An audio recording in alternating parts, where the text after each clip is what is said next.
नमस्कार दोस्तों, आज हम साइकोलॉजी स्टार्ट करेंगे। साइकोलॉजी स्टार्ट करेंगे जिसमें हमारी फर्स्ट यूनिट हमारी रहेगी। यूनिट फर्स्ट के अंदर हम पढ़ेंगे शिक्षा मनोविज्ञान के बारे में। तो शिक्षा मनोविज्ञान में सबसे पहले हम शिक्षा के बारे में पढ़ेंगे। तो जो शिक्षा शब्द है वो संस्कृत की शिक्ष धातु से बना है। भी जो शिक्षा शब्द है वो संस्कृत की कौन सी धातु से बना है? ये जो ये शिक्ष शब्द है, इस शब्द ये धातु है, ये एक शिक्ष धातु है, इससे ये शब्द बना है। कौन सा शब्द? ये शिक्षा। ठीक है, ये शिक्षा शब्द है वो संस्कृत की शिक्ष धातु से बना है, जिसका अर्थ होता है सीखना। क्या अर्थ होता है? जिसका सीखना होता है। ठीक है, अब देखो जो शिक्षा के बारे में है, जो जॉन एडम्स एक मनोवैज्ञानिक है, वो क्या बोलते हैं कि शिक्षा एक द्विध्रुवीय प्रक्रिया है। मतलब शिक्षा के दो ध्रुव बताई हैं। भी किसने बताई हैं? जॉन एडम्स ने। ठीक है, तो शिक्षा के दो ध्रुव क्या क्या बताए हैं वो? एक तो बताए हैं जी शिक्षक, और दूसरा है जी छात्र। यानी जॉन एडम्स ने शिक्षा के दो ध्रुव बताए हैं। तो एक तो है शिक्षक और एक है छात्र। ठीक है, और वहीं जो जॉन डीवी क्या है? एक शिक्षा शास्त्री है। इन्होंने शिक्षा के तीन ध्रुव बताए हैं। त्रिध्रुवीय प्रक्रिया है, शिक्षक, छात्र, और इन्होंने एक पाठ्यक्रम को महत्व दिया भी। ठीक है, यानी शिक्षक, छात्र और पाठ्यक्रम तीन ध्रुव बताए हैं जॉन डीवी जी ने। ठीक है, अब देखिए आगे हम चलते हैं। तो जो शिक्षा को हम इंग्लिश में क्या बोलते हैं? एजुकेशन बोलते हैं। क्या बोलते हैं? एजुकेशन। तो इनके बारे में जान लेते हैं। जो एजुकेशन शब्द है वो लैटिन भाषा के एडुकेटम शब्द से बना है। भी किस शब्द से बना है? एडुकेटम शब्द से बना है, और जिसका अर्थ होता है अंदर से बाहर निकालना। यह बाहर निकालना, यानी बाहर निकालना या अंदर से बाहर निकालना। अंदर से बाहर निकालना। ठीक है, अंदर से बाहर निकालना, ये किसका अर्थ होता है? एडुकेटम का अर्थ होता है। इस शब्द का अर्थ होता है अंदर से बाहर निकालना। कई बार पूछ लिया जाता है। ठीक है, एक होता है जी एड्यूसियर। एड्यूसियर का अर्थ होता है विकसित करना। एड्यूसियर का अर्थ होता है विकसित करना। और अब देखिए शिक्षा का संकीर्ण अर्थ क्या होता है? शिक्षा का संकीर्ण का मतलब होता है यानी छोटा। एक प्रकार से आप समझ सकते हो, छोटा।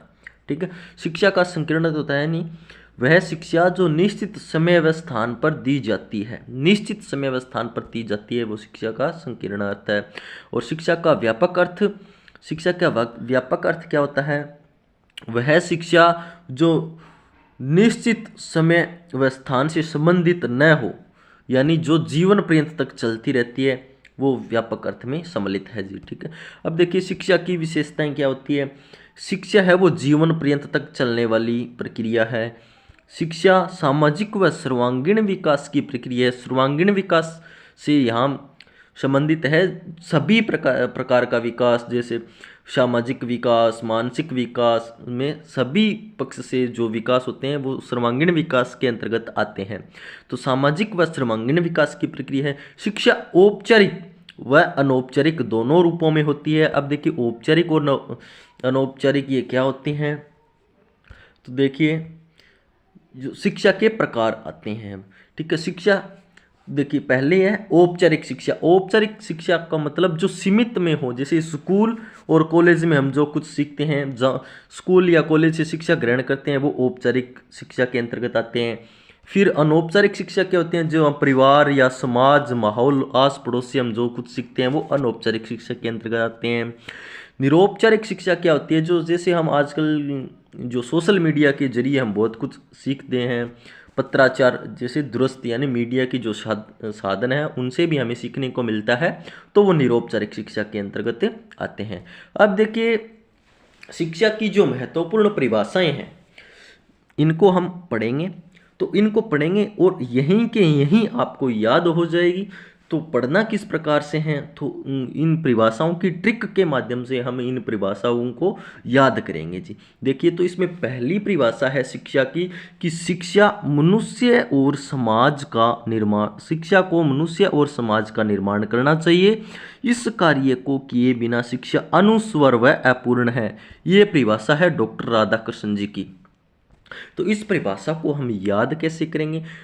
हमको याद भी नहीं, मतलब इसको ट्रिक कैसे बनाएंगे कि ये परिभाषा जैसे ही हमारे सामने आएगी तो हम इस परिभाषा को पहचान जाएंगे कि ये परिभाषा किसकी है। तो देखिए, तो यहाँ से हम पढ़ेंगे कि शिक्षा को मनुष्य और समाज का निर्माण करना चाहिए। तो ये परिभाषा देख, तो हमारे जो है ये परिभाषा किसने दी? डॉक्टर राधाकृष्ण जी ने। तो देखिए कि मनुष्य और समाज है उसका निर्माण कौन करता है? तो हम देखते हैं भी कि हमारा स्वास्थ्य बिगड़ जाता है कई बार, तो हमारे समाज या मनुष्य का देखभाल कौन करता है, निर्माण कौन करता है? तो डॉक्टर साहब करते हैं।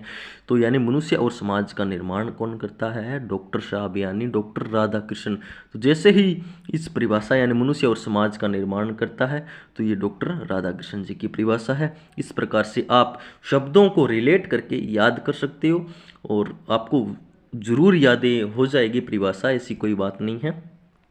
अब दूसरी परिभाषा है हमारी कि मनुष्य में अंतर्निहित पूर्णता की अभिव्यक्ति ही शिक्षा है।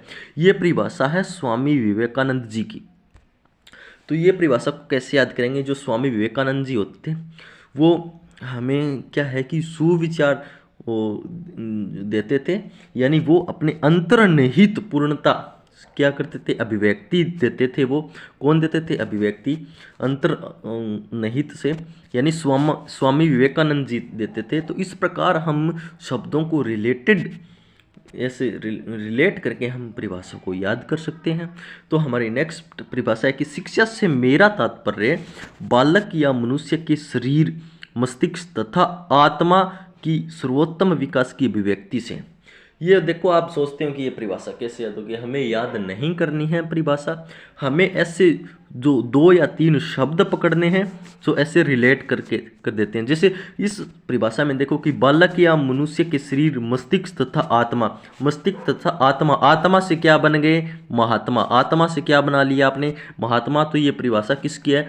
महात्मा गांधी जी की है। ठीक है, इस प्रकार आप याद कर सकते हो। अब देखिए जो नेक्स्ट परिभाषा है कि शिक्षा व्यक्ति की उन सभी योग्यताओं का विकास है जिनके द्वारा वह वातावरण पर नियंत्रण स्थापित करता है। ये परिभाषा किसकी है? जॉन डीवी जी की है। किसकी है ये परिभाषा? जॉन डीवी जी की है। यानी ये परिभाषा हम कैसे याद करेंगे कि देखो भी, यानी जिनके द्वारा वह वातावरण पर नियंत्रण स्थापित करता है। अब देखो, नियंत्रण स्थापित कौन करे? यानी नियंत्रण स्थापित कौन करेगा? जो वैसे हम देखते हैं ना, जो डॉन है, कौन है? जैसे जॉन डीवी की परिभाषा तो हम इस प्रकार से याद कर सकते हैं कि जो डॉन होगा वही सभी पर नियंत्रण कर सकता है, यानी सभी पर नियंत्रण कर सकता है। तो नियंत्रण स्थापित कौन करता है? यानी डॉन करता है। डॉन से हो जाएगा जॉन और जॉन डीवी। इस प्रकार आप रिलेट करके शब्दों को परिभाषाएं याद कर सकते हो और काफ़ी ईजिली आपको ये परिभाषा याद होने वाली है। 1-2 बार इस वीडियो को देख लीजिए, जैसे ये परिभाषा आपके मतलब सामने आएगी तो ये आपको याद हो जाएगी और आप समझ जाओगे कि ये परिभाषा किसकी है। ठीक है, अब देखिए ये परिभाषा शिक्षा व्यक्ति की जन्मजात शक्तियों का स्वाभाविक, विरोधहीन तथा प्रगतिशील विकास है। ये परिभाषा है पेस्टोलॉजी की। तो यहाँ से देखिए कि विरोधहीन तथा प्रगतिशील यानी प्रोग्रेसिव से यानी पेस्टोलॉजी, पैसे प्रगतिशील और पेस्टोलॉजी यानी प्रगतिशील विकास है। ये किसने कहा? ये पेस्टोलॉजी ने कहा है। ठीक है, इस प्रकार से आपको ये याद करनी है और बढ़िया तरीके से आपकी याद हो जाएगी। ये भी देखिए जो लास्ट परिभाषा है कि शिक्षा के द्वारा बालक के व्यवहार में परिवर्तन लाया जाता है। ये परिभाषा है ब्राउन महोदय जी की। इस प्रकार आप इन परिभाषाओं को याद कर सकते हो।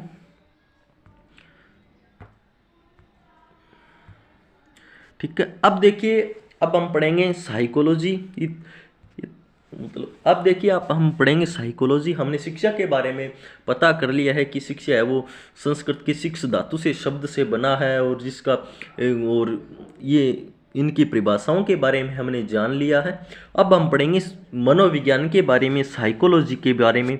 तो सबसे पहले हम देखते हैं कि जो साइकोलॉजी शब्द है वो 2 शब्दों से मिलकर बना है। एक है साइकी और दूसरा है लोगस। एक तो है साइकी और दूसरा है लोगस। साइकी का अर्थ होता है आत्मा। क्या अर्थ होता है? आत्मा। और लोगस का अर्थ होता है तर्क या विज्ञान या इसको अध्ययन, यानी या अर्थात ऐसा विज्ञान जिसमें आत्मा का अध्ययन करते हैं क्या कहलाता है जी? मनोविज्ञान कहलाता है। ठीक है, मनोविज्ञान शब्द का सर्वप्रथम प्रयोग रुडोल्फ गोयकले ने 1590 ईस्वी में किया भी, और इनकी पुस्तक थी एक साइकोलॉजिया नाम से, उसमें किया भी। ठीक है, यानी मनोविज्ञान शब्द का सर्वप्रथम प्रयोग रुडोल्फ गोयकले ने 1590 ईस्वी में अपनी पुस्तक साइकोलॉजिया में किया। ठीक, मनोविज्ञान के आदि जनक अरस्तु को माना जाता है। मनोविज्ञान के आदि जनक है वो अरस्तु को माना जाता है। और आधुनिक मनोविज्ञान के जो जनक है वो अवनी शिक्षा मनोविज्ञान है धीर सिंह दाभाई जी की, उसमें विलियम वुंट को माना गया है और वही सही है। ठीक है, और आधुनिक मनोविज्ञान के जो जनक है वो विलियम वुंट जी को माना गया, या जेम्स है या वुंट कर लेना। ठीक है, वुंट। और साइकोलॉजी शब्द है वो ग्रीक भाषा से लिया गया है। साइकोलॉजी शब्द है वो ग्रीक भाषा से लिया गया है भी, और यदि ऑप्शन में ग्रीक न हो तो लैटिन भाषा सही रहेगी। ठीक है, चलिए अब देखिए मनोविज्ञान का विकास क्रम। ये हम नेक्स्ट जो वीडियो आएगी हमारी उसमें पढ़ेंगे। तो आज के लिए ये इंट्रोडक्शन था, मतलब ये वीडियो आप देख लेना आपको कैसी लगी है। तो वीडियो को लाइक कीजिएगा और शेयर कीजिएगा और कमेंट करके बताइएगा कि आपको वीडियो कैसे लगी है। जय हिंद, जय भारत, धन्यवाद।